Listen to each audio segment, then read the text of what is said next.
I'm William Kumwembe, and this is Business Time. It is a magazine program where we bring you major business and economic news stories making headlines in the country. And coming up in the program today, we examine the position by the Reserve Bank of Malawi's Monetary Policy Committee to maintain a tight monetary policy stance and its effectiveness in containing inflationary pressure.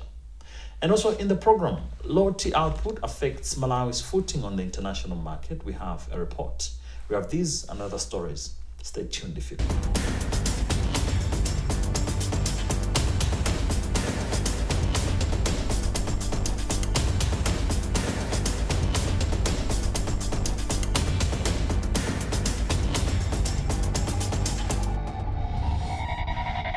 And welcome. This is Business Time. In our main story in the program today, the Monetary Policy Committee of the Reserve Bank of Malawi last week maintained the policy rate, the rate at which commercial banks use when borrowing from the central bank as lender of last resort, at 26%.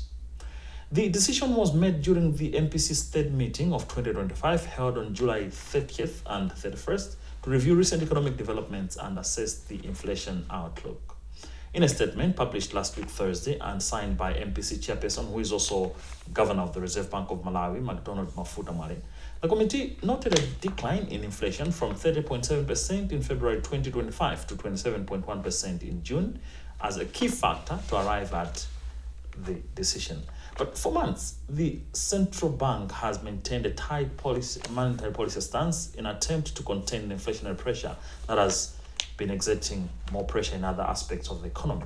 But is this yielding the desired result? This is a question our journalist from Lilongwe, Kingsley Jas, attempts in this report. The central bank cites money supply growth, high fiscal deficit, and depleting foreign reserves that continue to blur the outlook despite some level of optimism. Director of Financial Markets at the bank, Chakudzalinje, points at fiscal consolidation as one key measure that would ease inflation. So currently inflation has slowed down quarter and quarter, but we've noticed that there's still some upside risk remaining. There's the risk of food prices that ticking upwards, and that has made the committee take a cautious step to not take any action on the policy rate at the moment. So the thought behind that was to ensure that the gains that we are seeing as inflation is declining, for those gains to continue. It was thought that taking that decision at that point would have been premature because we haven't really seen the gains sit in amid the risks that have been identified, including rising food prices. So the committee has taken a cautious approach to hold the policy rate and the parameters constant. The thought process is that this will accelerate the decline in inflation, so the pace will be faster if we hold the policy rate at the current level. The increased deficit is said to have contributed to the money supply growth registered at 45.8% in the second quarter, higher than the 42.6% in the corresponding quarter last year. However, central bank draws confidence from the outturn of inflation in the quarter at 28.5%, which is lower than 32.8% registered last year in the same period, with market players expecting inflation to hit 32.4% by December. The MPC report is a bit conservative as it draws confidence from the decelerating inflation, which is lower than last year at this time, and expects a protracted and gradual ease that is already above area projections. Executive Director of ECAMA, Esme Kanyumbu, commends the central bank for being cautious by maintaining high policy rate. However, she asked for coordination between fiscal and monetary policy. Executive Director of ECAMA, Esme Kanyumbu, commends the central bank for being cautious by maintaining high policy rate. However, she asked for coordination between fiscal and monetary authorities for policy alignment and strategic support to growth sectors. The monetary side, we expect the Reserve Bank to keep watching what is happening and to keep reacting the way they've done on the monetary side. But from the fiscal side, we also expect, would recommend maybe cutting expenditure that is also fueling inflation, but also a coordination from the two sectors to make sure that resources are channeled towards growth sectors, the ATMM sectors, and to make sure that they're also channeled towards export-oriented sectors. The recent MPC report maintained policy rate at 26% and further led all other monetary policy instruments unchanged. A tight monetary policy stance apparently unsure of the continued easing of inflation that has been on the decelerating path for the past 4 consecutive months. Listed financial institutions, FDH Bank PLC and Standard Bank PLC, have crossed the 4 trillion market capitalization mark as the Malawi Stock Exchange posted strong performance on Monday. FDH Bank, one of the key listed companies, recorded a 10.7% jump in its share price, rising from 531 kwacha 5 tambala to 586 kwacha 67 tambala, pushing its market capitalization to 4.05 trillion kwacha. Standard Bank PLC closed the day with a share price of 3,722 kwacha 56 tambala, a notable 15% gain from the previous day's 3,237 kwacha 1 tambala. I caught up with investor Benedicto Nkoma on the fit and overall performance of the Malawi Stock Exchange this far. All right, firstly, we are speaking at a time 2 of the listed banks on the Malawi Stock Exchange have made or have hit the 4 trillion market capitalization mark. Firstly, what does this mean to the listed companies and the Malawi Stock Exchange in general?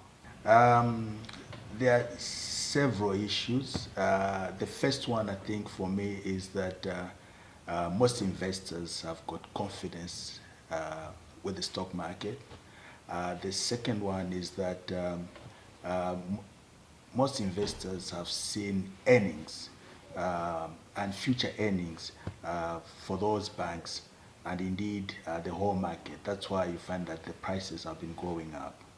Overall, apart from maybe the hitting of the 4 trillion capitalization mark by the FDH Bank and Standard Bank, we've noted a quite impressive performance of almost all, except maybe 1 or 2 counters on the Malawi Stock Exchange.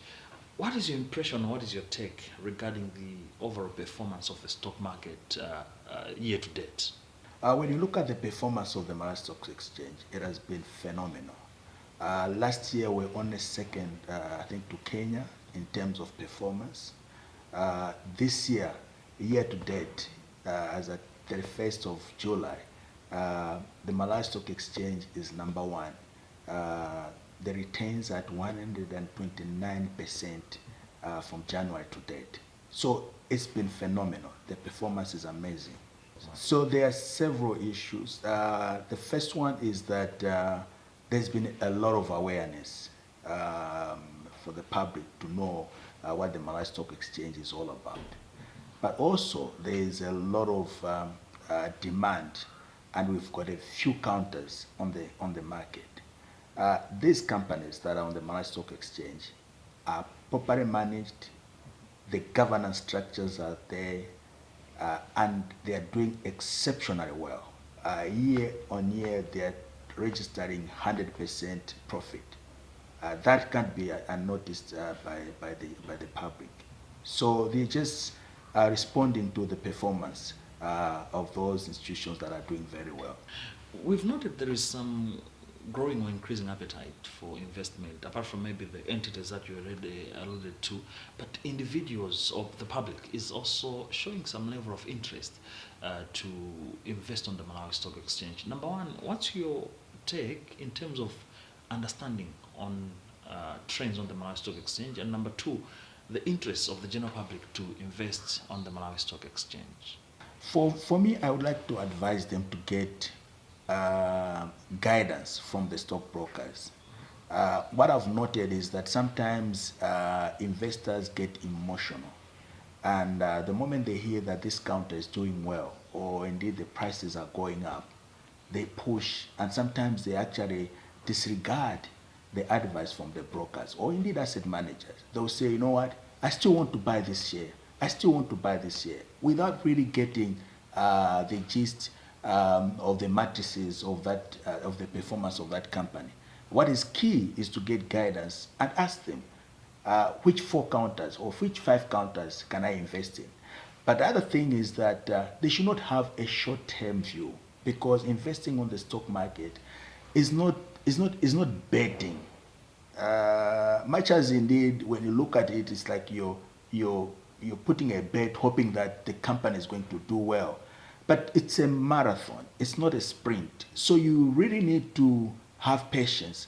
For those that want to invest, say for 3 months, 2 months, I wouldn't advise them to go on the stock market because 2 months is short. If you look at the performance this year, it's been phenomenal. Last year has been phenomenal, but there are times the market can become flat. So at that point in time, you need somebody who's got patience. So it needs a lot of patience. So it's a marathon. It's something that you do over a long period of time. I give it 3 to 5 years. You should be willing to wait for that long. You alluded to the fact that, I'll quote you, investing on the Malawi Stock Exchange is not betting. It's pretty much about investing, and you're talking about long-term or long-termism in terms of looking forward to gains and returns from the efforts that one is putting. Maybe if you are to elaborate, what does it mean to invest on the Malawi Stock Exchange if you were to speak to an individual like me? Okay, so when you are investing in a business that is running. There's a business that is running, and you've looked at the trend of their performance, you've looked at the management of that business, and you are hoping that they are going to continue to do well. Or indeed, there's going to be a change, given that probably they've got new management or they've brought a new system. So you're buying into a proper system that is running, that is giving service to the community, that is doing business.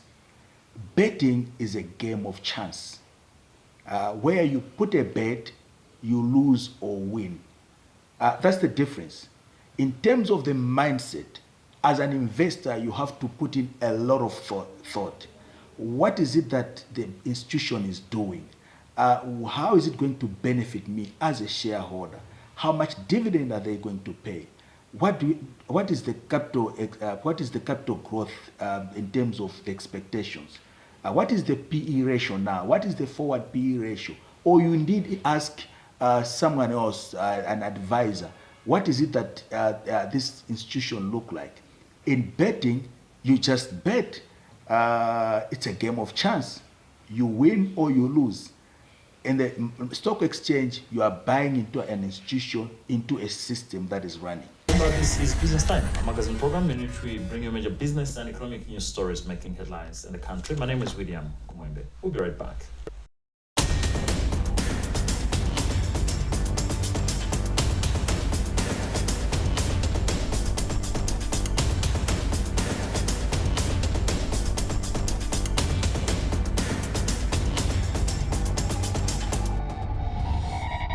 This is Business Time, a magazine program in which we bring you major business and economic news stories making headlines in the country. And my name is William Kumwembe.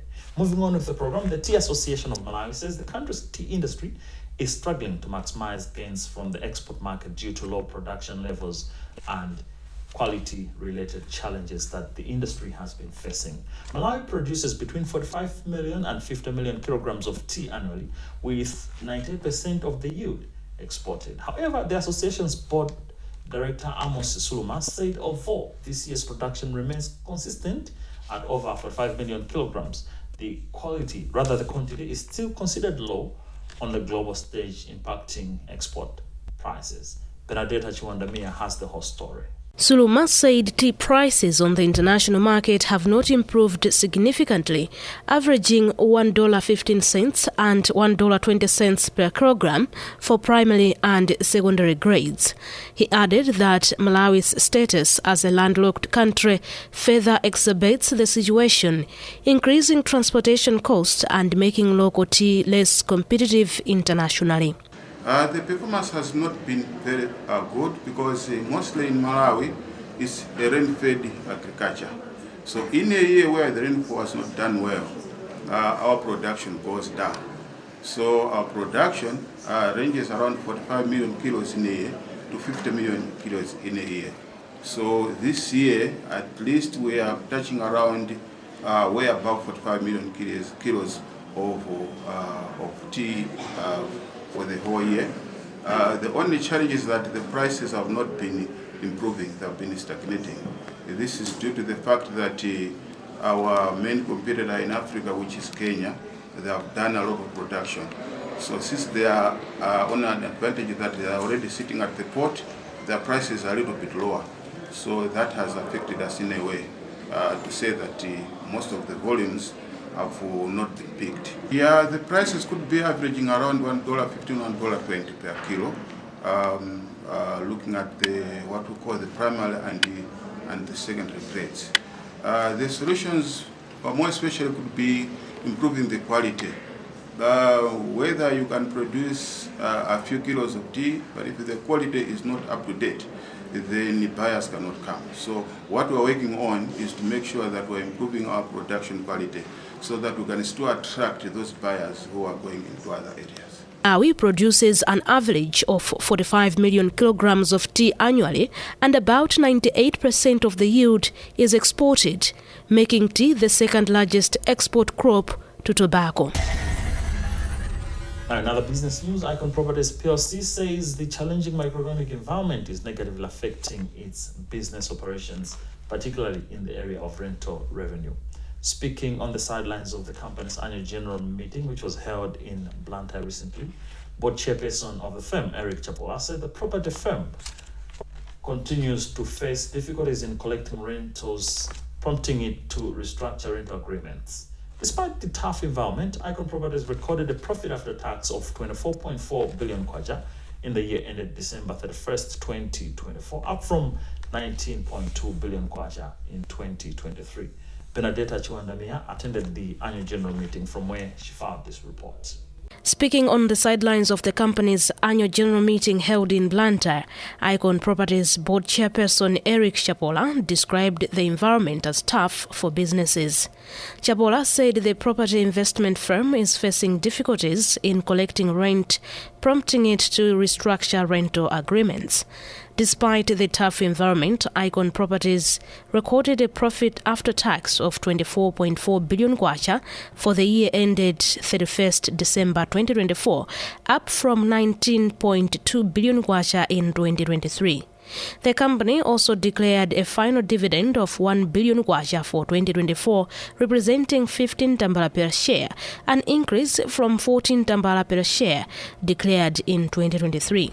One thing we need to recognize is that our inflation rate in Malawi is high, I think upwards of 30%. That alone should tell us that our costs will increase at a minimum of 30%. So the increase in costs is something that we need to accept. What we need to look at is how we can maintain that cost and make it grow at a slow pace.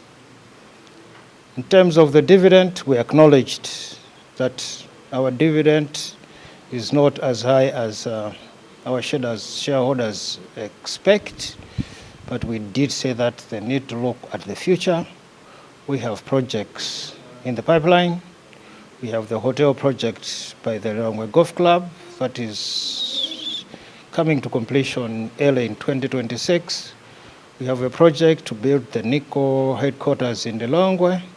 We also have a land bank in Lilongwe that we are looking at to developing in the next 3 to 5 years. So for us, the future at Icon is bright.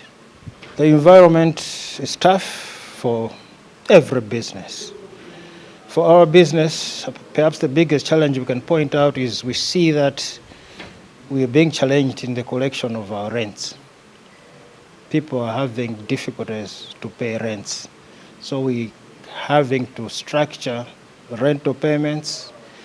We're having to review rentals just to make sure that our rentals are affordable, market driven. But the economic situation is tough. That's why you mentioned about the rise of costs.